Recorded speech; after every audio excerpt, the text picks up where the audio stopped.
ప్రపంచంలోని అత్యంత రహస్యాల కోసం ఈ ఛానల్ ని ఒకసారి సబ్స్క్రైబ్ చేసుకోండి. బ్రహ్మ తనకి తానే సృష్టికర్తనని, ప్రపంచంలో ఉన్న అన్ని జీవరాశులను తానే సృష్టిస్తున్నాడని గర్వంతో ఉన్నప్పుడు శివుని ద్వారా తన 5వ తలను పోగొట్టుకోవడం జరిగింది. అలాగే సృష్టించగల శక్తులను కూడా పోగొట్టుకోవడం జరిగింది. అప్పుడు తన యొక్క తప్పులను తెలుసుకొని ఎన్నో చోట్ల తిరుగుతూ సూర్య భగవానుని ప్రార్థించడం జరిగింది. ఆ ప్రార్థనలో భాగంగా ఈ తిరుపత్తూరు వచ్చి అక్కడ స్వయంభూగా వెలిసిన శివలింగాన్ని ప్రార్థించడం జరిగిందట.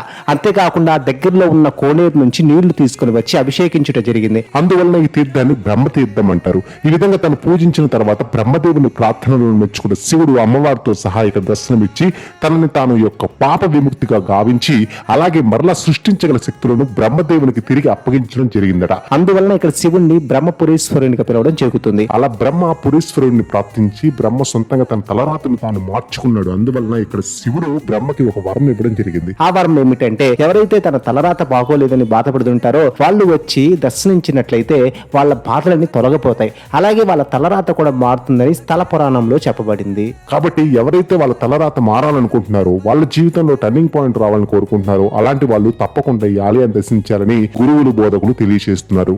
ఈ షార్ట్ మీకు నచ్చినట్లయితే లైక్ చేయండి, కామెంట్ చేయండి, షేర్ చేయండి, సబ్స్క్రైబ్ చేసుకోవడం మర్చిపోకండి.